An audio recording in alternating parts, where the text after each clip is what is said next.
자, 우리 앞에서 배운 거 녹는 점, 어는 점, 그 다음에 밀도까지 배웠어. 녹는 점, 어는 점, 끓는 점, 밀도. 마지막에 등장하는 게 용해도야. 용해도.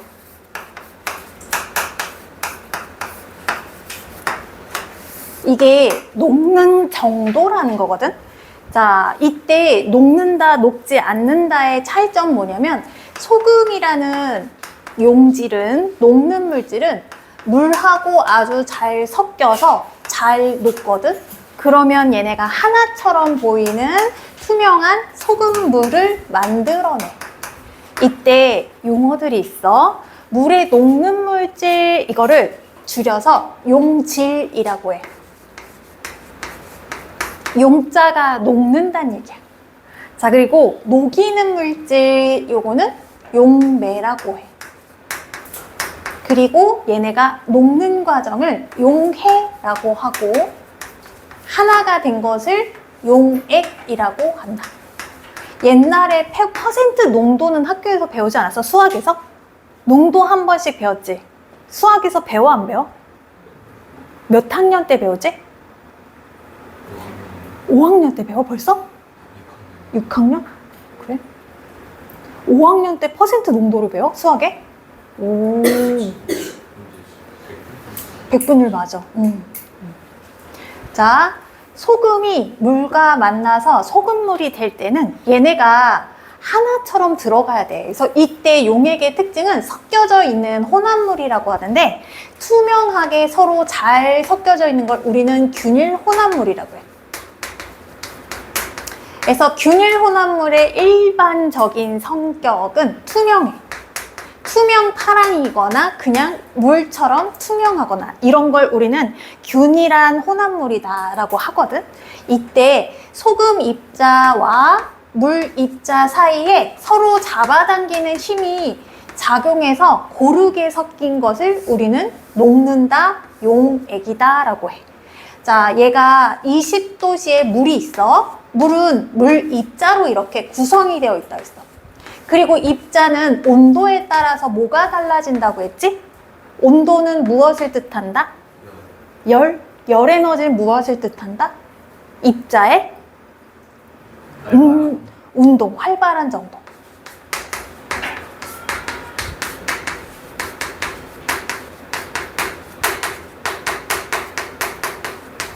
자, 얘가 20도씨는 20도씨에 해당되는 운동 상태를 갖고 있어. 우리가 초등학교 때까지만 해도 온도라는 것은 물질의 따뜻하고 차가운 정도라고 했는데, 중학교 때는 온도라는 것은 무엇이라고 배우냐면 입자 운동이 둔하고 활발한 정도를 숫자로 표현한 것. 그래서 온도가 높으면 활발한 거고, 온도가 낮으면 둔한 거야. 그래서 열 에너지라는 게 왔다 갔다 하는데, 열 에너지를 얻으면 온도가 높아서 활발해지고, 열 에너지를 잃으면 온도가 낮아져서 둔해지는 게 특징이다. 그래서 20도씨의 활발한 정도로 운동하고 있으면 여기에 소금 입자가 중간중간에 끼어들 수 있는 틈이 20도씨만큼 존재하게 돼요. 그래서 이 물 입자와 소금 입자가 자석처럼 끌어당기는 위해서 이렇게 일정하게 끼어 들어가 있어서 얘가 완전히 녹았다면 위에나 아래나 농도가 똑같은, 조성이 똑같은 애들만 이렇게 일정하게 들어가 있는 게, 이걸 우리는 용액이라고 해. 자, 근데 얘가 온도가 더 높아지잖아? 그러면 운동성이 더 넓어져서 활발해져서 이 틈이 더 벌어지게 되는 거야. 실제로 액체가 열받으면 부피가 커지잖아. 그래서 액체가 열받아서 부피가 커지는 걸 이용해서 우리는 온도계를 만들었잖아. 여기 빨간색 구부라고 하지? 온도 측정하는 이 접촉식 요 온도계 보면 온도가 높아지면 이 빨간색 기둥이 높아지잖아. 그치? 부피가 증가했기 때문에 나타나는 현상이거든? 온도가 높아져? 그럼 얘네가 더 활발하게 운동해. 그러면 이 입자 사이 틈이 더 많이 넓어져서 이때 소금이 들어갈 수 있는 정도가 아까보다는 많아지는 상태가 되는 거지. 그래서 온도에 따라서 물질이 녹는 정도가 다르다는 거야. 일반적으로 소금이라는 게 물에 녹을 때는 온도가 높을 때 더 많이 녹을 수 있다라는 거야. 틈이 넓으니까 끼어들 수 있는 공간이 많아서. 그러면 농도를 내가 높게 해주려면 물은 많이 녹을 수 있을 만큼 최대한. 자, 근데 내가 녹을 수 있을 만큼 최대한 넣어줬는데 그거를 내가 오버했어. 오버하면 어떤 일이 생길까? 틈이 없는데 내가 막 부어줬어. 그럼 어떤 일이 생겨? 녹지 못하고 이렇게 가라앉는 애들이 생기겠지? 얘는 자리가 없는 거야. 극장에 들어갔는데 사람이 다 찼어. 볼 수가 없으면 바깥에 앉아있어야지. 기다려서 다음 회차를 기다리든가. 자리가 없는 애들이야. 그럼 얘는 그냥 가로대로 이렇게 있는 거지. 자, 그리고 이 소금이라는 거는 에탄올에는 녹지 않는다고 했지? 에탄올 알코올인데 에탄올과 소금 사이에는 서로 잡아당기는 인력이 거의 작용하지 않아서 섞이지 못하는 거야. 그래서 마치 에탄올이라는 거 우리 보면은 알코올, 소주 같은 건데 여기에다가 소금을 넣으면 마치 하얀색 모래가 가라앉은 것처럼 얘네가 그냥 밑에 있단 말이야. 거름종이로 걸르면 싹 걸러져. 그래서 물질마다 용매의 종류, 녹이는 물질의 종류에 따라 녹을 수도 있고 녹지 않을 수도 있다. 그러니까 용해도는 용매 온도에 따라서도 달라지고 용매의 종류에 따라서도 달라질 수 있다. 자, 그리고 참고로 우리 이렇게 섞이는 용액의 경우는 반드시 고체, 액체만 있는 게 아니라 다양한 상태의 용액들이 있어. 이건 그냥 참고로 듣기만 하세요. 예를 들면 기체가 액체에 녹아있는 경우도 있고 액체가 액체 속으로 녹아있는 경우도 있고 기체가 기체 상태로 녹아있는 경우도 있고 얘는 고체가 액체로 들어가 있는 거지? 자, 기체가 액체로 녹아있는 거 대표적으로 암모니아 기체. 암모니아 기체는 물에 잘 녹아서 암모니아 수가 돼요. 또 염화수소라는 기체는 역시 물에 잘 녹아서 염산, 물의 양이 많으면 묽은 염산 이렇게 돼요. 이때 용매, 용질은 양이 적으면 용질, 양이 많으면 용매. 자, 내가 비유하면 용질은 손님 같은 존재야. 남의 집에 초대받았어. 양이 적은 거. 용매는 집주인. 자, 초대해서 저기 이렇게 막 음식 같은 거 차려놓고 이 사람들을 대접하는 존재가 이 용매라고 보면 돼. 그래서 기체가 액체 속으로 이렇게 초대받았어? 그러면 이때 기체가 용질, 용매.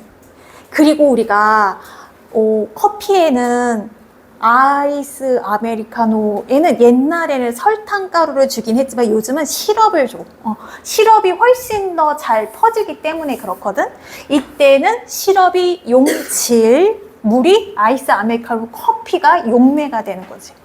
자, 그리고 우리 공기에는 질소, 산소, 이산화탄소 다양한 형태의 기체가 있는데 질소가 가장 많아. 78%로 가장 많고 그 다음에 산소가 21%, 나머지가 이산화탄소, 아르곤 등등등이야. 자, 그러니까 얘네가 섞여서 고르게 있는 거야. 역시 질소 기체 입자 사이와 산소 기체 입자 사이에 인력이 작용해서 고르게 섞여 있는 용액의 형태야. 양이 적은 게 용질, 양이 많은 게 용매. 참고로 요 정도 알아두시고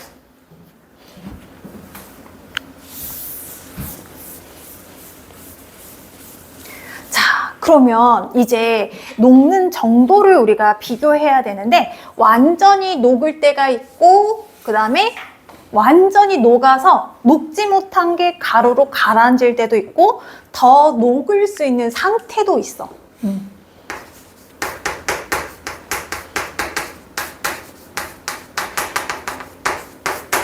완전히 녹았다라는 건 무슨 뜻이냐면 얘가 20도씨 물 100g이야.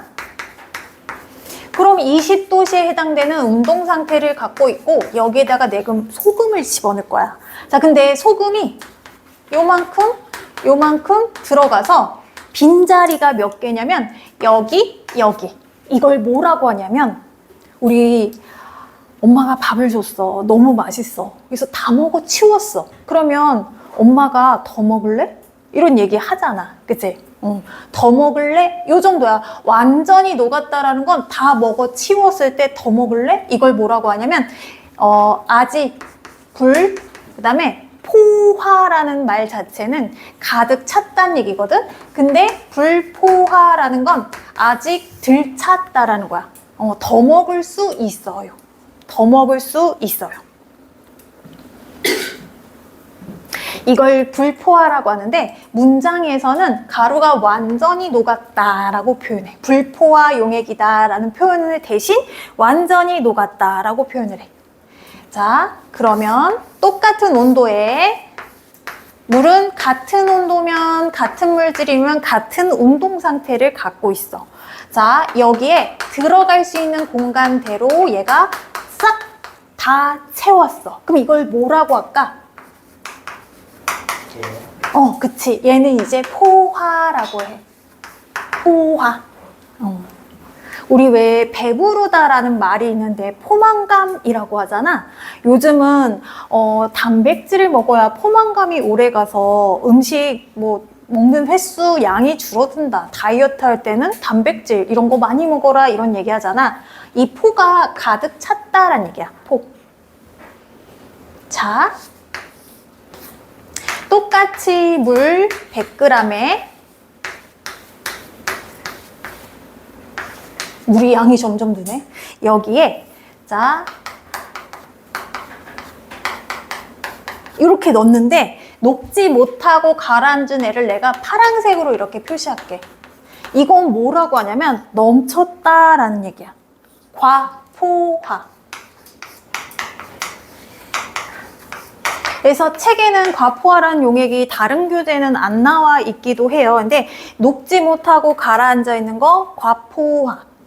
자, 그랬을 때 깔때기 거름 종이를 이렇게 깔아주고 비커에다가 내가 이렇게 들이부었을 때 여기에 가루가 남는 건 1번, 2번, 3번 어느 걸까? 여기에 가루가 남는 건 3번. 과포화 용액은 거름 종이로 걸러지는 거야. 자, 그러면 여기에서 파란색만 걸러지고 여기에서는 빨간색 얘네는 밑으로 들어가는 거야. 그래서 여기에도 소금이 있고 여기에도 소금이 있을 수 있는 거지.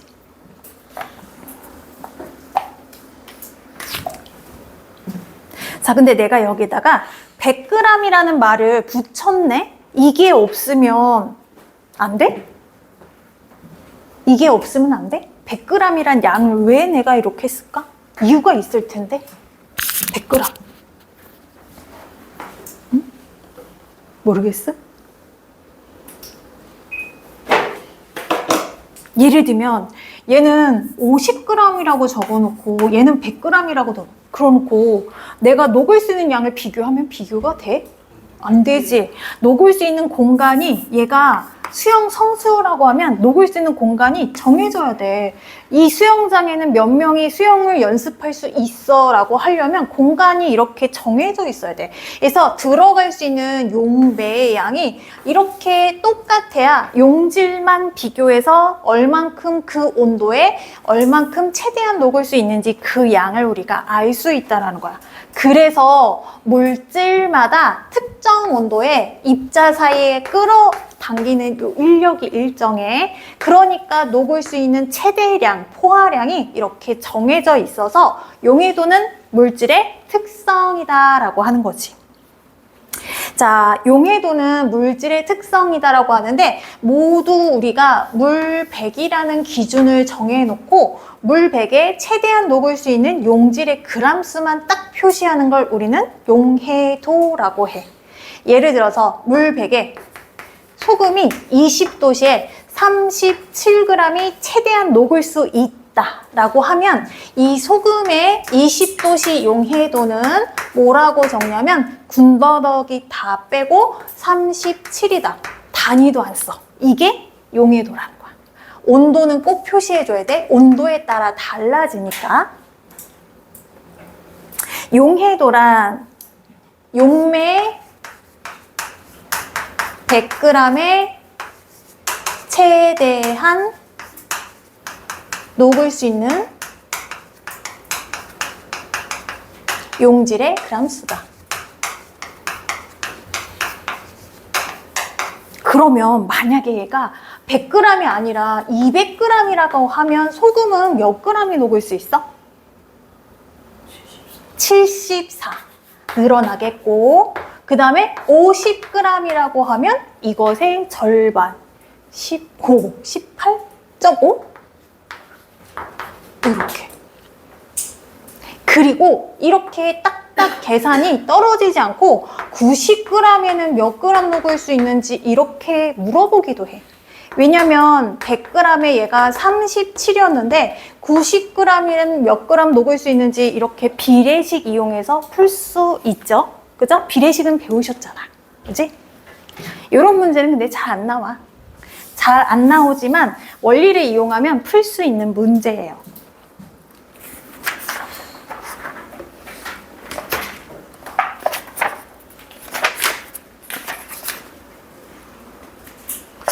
자, 우리 책 한번 볼게요. 28페이지.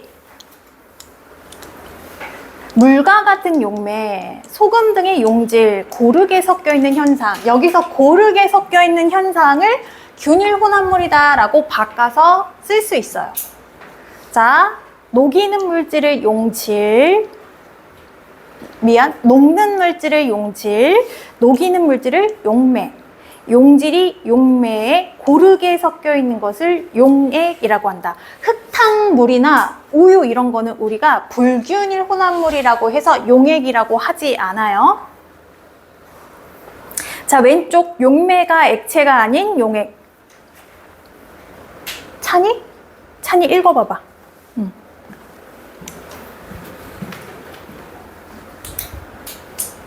어디야? 여기야.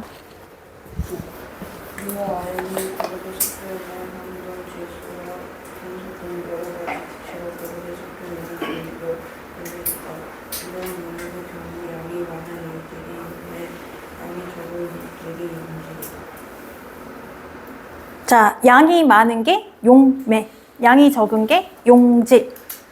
자, 과포화 용액, 혜준이 읽어봐봐. 어떤 거에서 물질이 용화될 수 있는 최대량 조각에 녹아있는 불안정한 형태의 용액이다. 외부 자극, 이해, 씨앗, 결정, 추가, 충격 등을 받으면 쉽게 물질이 섭취됨으로 존재하게 합니다. 씨앗, 결정, 추가. 이거를 뭐 털실을 이렇게 감아갖고 넣기도 해. 우리가 공기 중에 수증기가 뭉쳐서 눈이 되려면 뭐가 필요하냐면, 눈이 내리려면 먼지가 필요하거든. 얘네가 붙을 수 있는 이 계기가 필요해. 얘네가 뭉쳐서 어디 돌아다니다가 어디에 붙어서 움직임을 더 이상 못 움직이게 만들어? 그럼 얘네들이 지나가다가 여기 붙어서 덩어리가 커지면 눈이 떨어지듯이 이때 과포화도 결정할 수 있는, 덩어리를 형성할 수 있는 결정 씨앗이나 충격을 주면 얘가 응고가 돼요. 거리가 가까워져 버려. 자, 포화용액과 불포화용액. 포화용액, 이거 중요해요. 제대로 녹아있는 용액.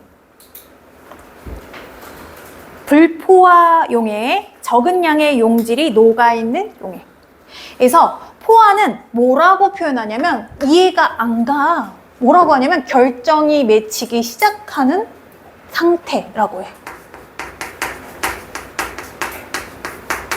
맺히기 또는 생기기.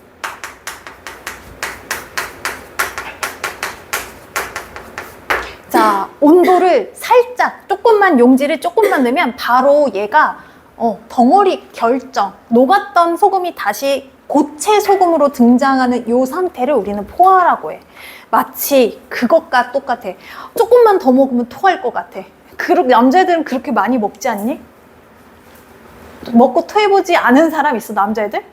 너는 토할 때까지 안 먹어본 것 같아. 그치? 식탐이 없어서.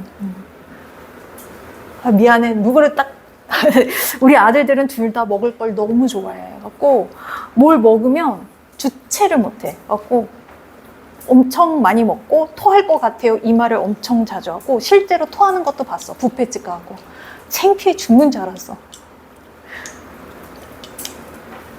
그래서 얘들 왜 이럴까? 남자애들은 그럴 때까지 먹는다고 하던데? 토할 때까지? 자, 좀만 먹으면 토할 것 같아. 이게 결정이 시작하는 온도, 포화 상태다 라고 하시면 돼요. 자, 29페이지 용해도. 자, 용해도의 가장 포인트는 용매 100g. 요거는 절대 머리에서 떠나면 안 돼. 항상 요게 문제거든. 용매가 100이 아닐 때를 문제로 내. 그래서 용매가 100일 때를 기준으로 한다라고 보시면 돼요. 자, 용매 100 동그라미 최대로 녹을 수 있는 용질의 질량을 물질의 용해도. 자, 그러면 고체 용해도를 잠깐 표를 볼게요. 온도에 따라 다르다고 하니까 온도는 반드시 표시해야 돼. 용해도를 볼 때는 온도, 용매의 종류 요거를 꼭 파악하고, 그리고 내가 갖고 있는, 내가 실험하고자 하는 이 물질의 용매의 양이 얼마인지를 알아야 돼. 얘가 온도, 첫 번째 물질이 질산칼륨. 질산칼륨은 소금처럼 물에 아주 잘 녹는 애야. 소금하고 성질이 비슷하지만 먹을 수는 없는. 염화나트륨은 얘가 소금이야. 염화나트륨은 염소와 나트륨이 결합한 소금이야. 자, 13.6, 35.6, 31.9, 62.9, 36.4, 109.2, 37, 80도 170.3, 242.5, 37, 39. 자, 그러면 연우야, 질산칼륨하고 염화나트륨 보면 누가 더 변화가 큰 것 같아? 염화나트륨은 변화가 별로 없네. 자, 이렇게 용해도가 물질의 종류에 따라 변화가 큰 애가 있고 변화가 작은 애도 있어. 그러니까 온도에 따라 녹는 정도는 물질의 특성이 될 수 있다. 자, 그리고 여기 어떻게 보냐면 몇 가지 고체 물질의 용해도라고 써 있어. 밑에.